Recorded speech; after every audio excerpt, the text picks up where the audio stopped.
कि आरएसएस के जो मेरे ऊपर एहसान हैं उनको चुकाने के लिए यदि मैं अपने शरीर की खाल की जूतियां बनाकर आरएसएस के लोगों को पहना दूं तो वो भी कम है। आज हमारा समाज आरएसएस के प्रति या आरएसएस जैसी मनुवादी संस्थाओं के प्रति अपनी कृतज्ञता प्रकट करता रहा तो हम कभी भी उनकी गुलामी से मुक्ति नहीं पा सकेंगे। जय भीम, नमो बुद्धाय। साथियों, आज मैं समाज से संबंधित कुछ मूल प्रश्नों को लेकर आया हूँ। साथियों, मित्रता बड़ी या समाज के प्रति ईमानदारी, कृतज्ञता का मोल क्या? ये दो सवाल मेरे जहन में बार बार कौंध रहे हैं और मैं इनका उत्तर पाने के लिए बहुत ही लालायित हूँ।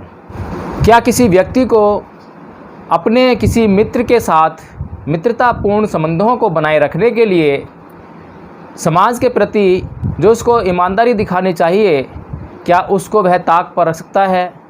क्या वह समाज के हितों के साथ अन्याय कर सकता है? क्या कोई व्यक्ति किसी के साथ निजी तौर पर कुछ भलाई का कार्य कर दे तो उसके प्रति कृतज्ञता का स्तर क्या होना चाहिए?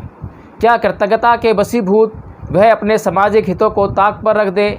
साथियों, इन सवालों का जवाब हमारे समाज के लिए बहुत ज़रूरी है और वर्तमान संदर्भ में तो और भी ज़्यादा आवश्यक है, क्योंकि हम देखते हैं कि हमारे समाज का बहुत बड़ा हिस्सा आज दूसरे लोगों के प्रति कृतज्ञता का भाव प्रकट करने के कारण अपने लोगों से कटा हुआ है और अपने लोगों के साथ में जिस संगठन की आवश्यकता है उस संगठन को पैदा नहीं कर पाता है। साथियों, तथागत बुद्ध ने इस संदर्भ में धम्मपद में कहा है कि नादि गच्छे ये सेयंग सदी समतनो एक चर्यंग दलहंग कयरा नत्थी वाले सहायता। अर्थात कि यदि आपको अच्छे मित्र का साथ ना मिले तो उससे भला है कि आप अकेले ही विचरण करें, आप अपनी यात्रा अकेले ही करें। साथियों, हमने समाज में देखा है कि कई बार हमें किसी की सहायता की बहुत अधिक आवश्यकता हो जाती है और कई बार परिस्थितियां ऐसी होती हैं जहां पर कि हमें ऐसे लोगों से भी सहायता की आवश्यकता पड़ जाती है जो लोग चरित्र से अच्छे नहीं हैं, जिनका सामाजिक चरित्र अच्छा नहीं है, जिनका धार्मिक चरित्र अच्छा नहीं है, जिनका राजनीतिक चरित्र अच्छा नहीं है, जिनका किसी भी प्रकार का चरित्र अच्छा नहीं है, या वे समाज के विरोध में बातें करते हैं या वे समाज के विरोध में कार्य करते हैं और समाज के हितों से उनका कोई सरोकार नहीं है। तो ऐसे में क्या वह व्यक्ति जो ऐसे व्यक्तियों से सहायता लेने के लिए मजबूर है, उन व्यक्तियों के प्रति कृतज्ञ होकर क्या अपने समाज के हितों को उन लोगों के हाथों गिरवी रख दे? ऐसे में क्या करना चाहिए? आखिर क्या मार्गदर्शन है? तथागत बुद्ध ने तो कहा कि अच्छे मित्र का सहयोग ना मिले तो कभी भी बुरे मित्रों का सहयोग ना लें। लेकिन यदि किसी बुरे मित्र का या किसी ऐसे सामाजिक व्यक्ति का जिसका चरित्र समाज में अधिक अच्छा नहीं है, यदि उनसे सहायता लेनी पड़ जाए तब क्या करा जाए? तो साथियों, इस समय में हमारा मार्गदर्शन परम पूज्य बाबा साहेब डॉक्टर भीमराव अंबेडकर करते हैं। उन्होंने इसी बात को समझाते हुए या जब उनके सामने कुछ इसी तरह का प्रश्न देश के बड़े बड़े नेताओं ने रखा और उनके ऊपर लगातार देश से गद्दारी करने का लांछन लगाकर उन्हें बदनाम करने का षड्यंत्र रचा जा रहा था, तब उन्होंने बड़े दबंगई भरे स्वरों में यह कहा था कि यदि मेरे हित मेरे देश के हितों से टकराएंगे तो मैं अपने देश के हितों को अपने निजी हितों से ऊपर रखूँगा, और यदि मेरे समाज के हित मेरे देश के हितों से टकराएंगे तो मैं निसंदेह अपने समाज के हितों को अपने देश के हितों के ऊपर रखूँगा। साथियों, हमें यह समझना चाहिए कि परम पूज्य बाबा साहेब डॉक्टर भीमराव अंबेडकर ने यह कथन किस संदर्भ में कहा। साथियों, जैसा कि आज हम वर्तमान परिस्थितियों से उस समय का आकलन कर सकते हैं, उस समय में बहुसंख्यक लोग इस तरह के थे जो कि देश से गद्दारी करने का कार्य कर रहे थे, लेकिन देश की जनता उन्हें देशभक्ति के नज़रिए से देख रही थी। जैसे कि गांधी जी का देश को आज़ाद कराने का अभियान, कांग्रेस का देश को आज़ाद कराने का अभियान, मुस्लिम लीग का देश को आज़ाद कराने का अभियान। साथियों, देश को आज़ाद कराना निसंदेह देशभक्ति की नज़र से ही देखा जाएगा। लेकिन साथियों, देश को आज़ाद कराने का क्या अर्थ होता है, इसको समझना बहुत ज़रूरी है। क्योंकि यदि हम देश को परिभाषित नहीं कर सकते तो देश की आज़ादी के मतलब हम नहीं समझ सकते हैं। देश का मतलब क्या है? क्या देश का मतलब स्वर्ण लोगों से है? क्या देश का मतलब मनुवादी लोगों से है? क्या देश का मतलब किसी एक विशेष धार्मिक समुदाय से है? क्या देश का मतलब किसी विशेष जाति वर्ग से है? क्या देश का मतलब एक विशेष क्षेत्र के लोगों से या एक विशेष भाषा के लोगों से है? साथियों, देश का मतलब है कि देश की सीमाओं में जो लोग विचरण करते हैं, जो लोग पैदा हुए हैं, उन्हें समानता के साथ उस देश की सीमाओं में, तमाम संसाधनों में समानता के आधार पर भागीदारी। यदि कोई संस्था, कोई व्यक्ति इन बातों को न करके और सिर्फ देश की आज़ादी का ही राग अलापता रहे तो उस समय देश की आज़ादी के कोई मायने ही नहीं रह जाते।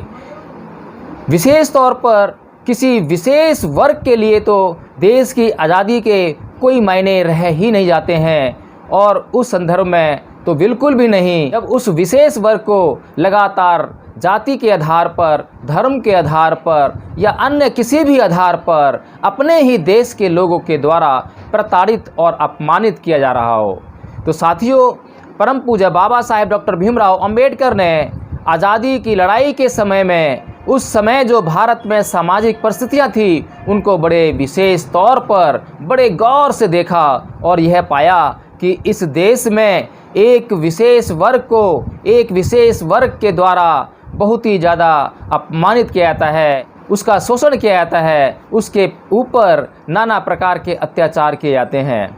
तो साथियों, इसी संदर्भ में परम पूज्य बाबा साहेब डॉक्टर भीमराव अंबेडकर ने यह कथन कहा था कि यदि मेरे हित देश के हित से टकराएंगे तो मैं अपने देश के हितों को ऊपर रखूँगा, लेकिन यदि मेरे समाज के हित मेरे देश के हितों से टकराएंगे तो निसंदेह मैं अपने समाज के हितों को ऊपर रखूँगा। क्योंकि आज हम देख रहे हैं कि आज भारत में एक ऐसी मनुवादी सरकार सत्ता में है जिसका देश के बहुत बड़े वर्ग के हितों के साथ कोई सरोकार नहीं है, और वह देश के एक विशेष वर्ग के साथ अत्याचार करने पर आमादा है, लेकिन उसको देशभक्ति की नज़र से देखा जा रहा है। तो साथियों, यदि ऐसे में उस वर्ग विशेष के अधिकारों की रक्षा करनी हो तो क्या कहा जाएगा कि देश के हितों से ऊपर उस वर्ग विशेष के हित हैं या नहीं हैं? क्योंकि साथियों, आज देश में एक ऐसा समुदाय पैदा हो गया है, यदि मैं कहूँ कि मनुवादी लोग, हिंदू लोग, जो आज देश में बहुसंख्यक हैं या संख्या में अन्य वर्गों के मुकाबले बहुत अधिक हैं, तो यदि वे एक स्वर में कहें कि किसानों पर अत्याचार करना देश का हित है, मुसलमानों पर अत्याचार करना देश का हित है, बौद्धों पर अत्याचार करना देश का हित है, तो क्या उसको देश का हित मान लिया जाए? नहीं साथियों, उसको देश का हित कभी भी नहीं माना जाता।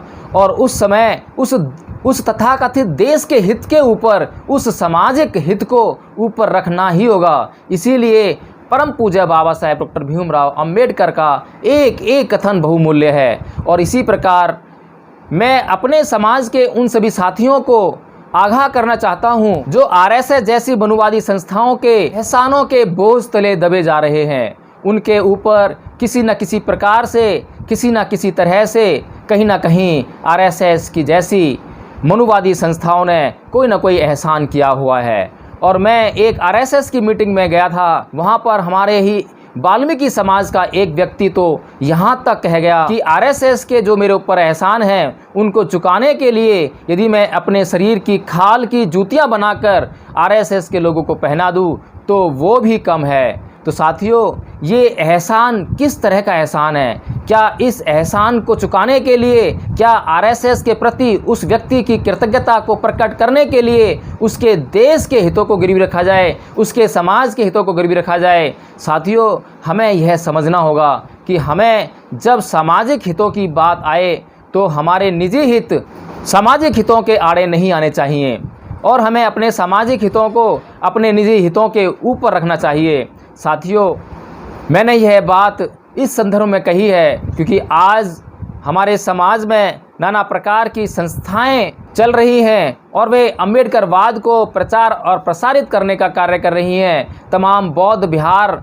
बनाकर उनमें चल रही संस्थाओं का भी यही काम है कि वे बुद्ध के धम्म के प्रचार और प्रसार में लगे हुए हैं। लेकिन साथियों, अधिकतर संस्थाओं में मैंने देखा है कि वहाँ पर उन संस्थाओं का लोकतांत्रिक स्वरूप बिल्कुल भी नहीं है। वहाँ पर जो समितियाँ बनी हुई हैं, वहाँ पर समितियों का जो निर्माण होता है, जिस तरीके से उनका निर्माण किया जाता है, जिस तरीके से उनका चुनाव किया जाता है, उसमें लोकतांत्रिक प्रक्रिया का बिल्कुल भी अनुपालन नहीं किया जाता है। और जो लोग लगातार चुने जा रहे हैं, सालों से वही लोग चुने जा रहे हैं, उनके अलावा दूसरे किसी अन्य व्यक्ति को चुने जाने का कोई प्रावधान उनके नियमों में दिखाई नहीं देता है।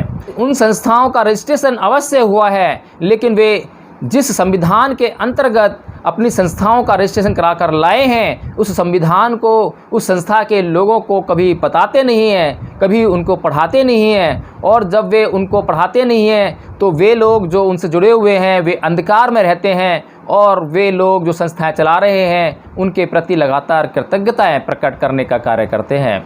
लेकिन साथियों, यदि किसी विचार का प्रचार और प्रसार ना हो पा रहा हो या उसके परिणाम नहीं आ रहे हों तो हमें उनकी जांच ज़रूर करनी चाहिए। यदि हम उन परिणामों की जांच करें तो हमें यह दिखाई देने लगेगा कि जिन लोगों के प्रति हम कृतज्ञ हैं वे लोग समाज से गद्दारी करने का कार्य कर रहे हैं। साथियों, ऐसे लोगों के प्रति यदि हम निजी तौर पर कृतज्ञ हैं तो आप कभी भी उन लोगों को कभी आपकी निजी तौर पर आवश्यकता हो तो कभी भी पीछे मत रहिएगा, आप उनसे 2 कदम आगे बढ़कर उनकी सहायता कीजिएगा। लेकिन जब वे लोग समाज के प्रति गद्दारी कर रहे हों और आपकी नज़र में यह बात आ जाए, आपको यह समझ में आ जाए कि ये लोग समाज के प्रति गद्दारी कर रहे हैं और जब कोई निर्णय करने के लिए आपके मत की उनको आवश्यकता हो तो आप अपना मत उनके लिए कभी भी प्रस्तुत मत कीजिएगा, क्योंकि ऐसे लोग इसी समय के लिए आपके साथ दिन रात खड़े हुए दिखाई देते हैं, क्योंकि उनको आप जैसे लोगों के मत की आवश्यकता है और वे आप जैसे लोगों के मतों को आधार बनाकर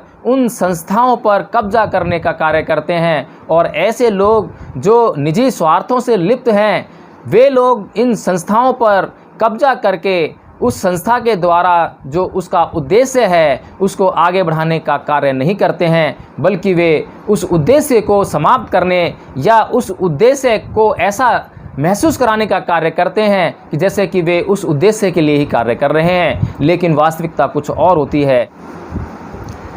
साथियों, आप सोचिए कि यदि आज हमारा समाज आरएसएस के प्रति या आरएसएस जैसी मनुवादी संस्थाओं के प्रति अपनी कृतज्ञता प्रकट करता रहा तो हम कभी भी उनकी गुलामी से मुक्ति नहीं पा सकेंगे। आज हम अप्रत्यक्ष रूप से उनके गुलाम हैं।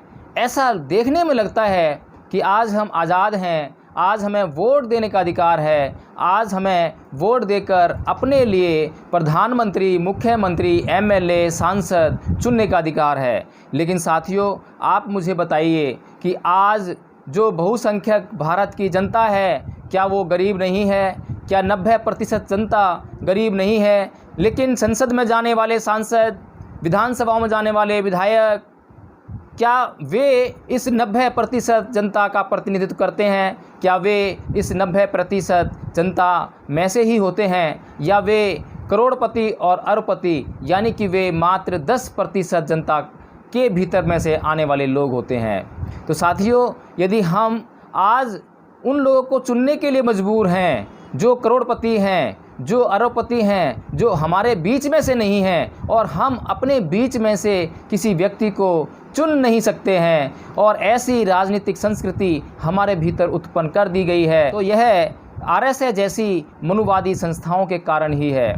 तो साथियों, हमें यह समझना होगा कि हमें जितना शीघ्र हो सके उतना शीघ्रता से आरएसएस जैसी मनुवादी संस्थाओं की गुलामी से मुक्ति पानी चाहिए, और उनके प्रति यदि कोई कृतज्ञता प्रकट करनी है, यदि आप उनके प्रति कृतज्ञ हैं भी, तो वह निजी तौर पर हैं। आप कभी भी उनके प्रति अपने सामाजिक हितों को गिरवी रखते हुए अपनी कृतज्ञता को प्रकट ना करें। जैसे कि यदि आप उनके प्रति कृतज्ञ हैं और आपको जब समय आता है चुनाव में वोट डालने का, तो वे कहते हैं कि आप बीजेपी को वोट दीजिए, आप आम आदमी पार्टी को वोट दीजिए, आप कांग्रेस को वोट दीजिए, तब आपको यह सोचना चाहिए कि आपकी कृतज्ञता उनके द्वारा किए गए आप पर निजी कार्यों के लिए है, ना कि वे सामाजिक और राष्ट्रीय कार्यों के लिए। जब आपके सामाजिक और राष्ट्रीय कार्यों की बात आए, आपके द्वारा उन सामाजिक और राष्ट्रीय कार्यों का संपादन होने की बात आए, तब आप अपने निर्णयों को अपने साथ रखें, अपने विचार और अपने विवेक के आधार पर ही अपने निर्णय लें, और अपने विवेक के आधार पर ही चुनाव में मतदान करें। यदि आरएसएस जैसी संस्थाओं की गुलामी से मुक्ति पानी है, तो हमें अपनी सोच को बदलना होगा, हमें अपनी कृतज्ञता के भाव में परिवर्तन लाना होगा, हमें यह समझना होगा, हमें बाबा साहेब के उस कथन को याद करना होगा। और आप सोचिए कि यदि बाबा साहेब ने अपनी कृतज्ञता उस बड़ौदा रियासत के प्रति अगर प्रकट की होती, यदि वे उस बड़ौदा रियासत के प्रति जो गुलामी उनको करनी पड़ रही थी, यदि वे उसको ना त्यागते और अपने समाज के लिए भी दिन रात कार्य ना करते, तो क्या होता। परम पूज्य बाबा साहेब डॉक्टर भीमराव अंबेडकर के भीतर किसी भी प्रकार से इस बात पर संदेह नहीं किया जा सकता कि वे बड़ौदा रियासत के प्रति कृतज्ञ नहीं थे, लेकिन उन्होंने उस कृतज्ञता को पूरा करने का अपने निजी प्रयासों के द्वारा प्रयत्न किया। लेकिन जब उनके सामाजिक और राष्ट्रीय हितों की बात आई, तब उन्होंने बड़ौदा रियासत के ऊपर अपने सामाजिक और राष्ट्रीय हितों को रखा। तो साथियों, परम पूज्य बाबा साहेब डॉक्टर भीमराव अंबेडकर से हमें सीख लेनी चाहिए, और यह समझना चाहिए कि कभी भी अपने सामाजिक हितों को और राष्ट्रीय हितों को किसी निजी कृतज्ञता के वशीभूत या उसको समर्पित ना करें। साथियों, यह हमारे समाज के लिए बहुत ही आवश्यक है। इसलिए साथियों, हमें सदैव जागरूक रहना चाहिए। और परम पूज्य बाबा साहेब डॉक्टर भीमराव अंबेडकर ने भी कहा था कि कोई भी स्त्री अपनी अस्मिता, अपनी इज्जत, अपनी आबरू की कीमत के आधार पर किसी के प्रति कृतज्ञ नहीं हो सकती है। तो साथियों, अपनी अस्मिता, अपनी आबरू, अपने समाज के हितों की कीमत पर कभी भी कृतज्ञ मत होना, और आप अपने समाज के हितों को आगे बढ़ाने का कार्य जरूर करना। जय भीम, नमो बुद्धाय साथियों।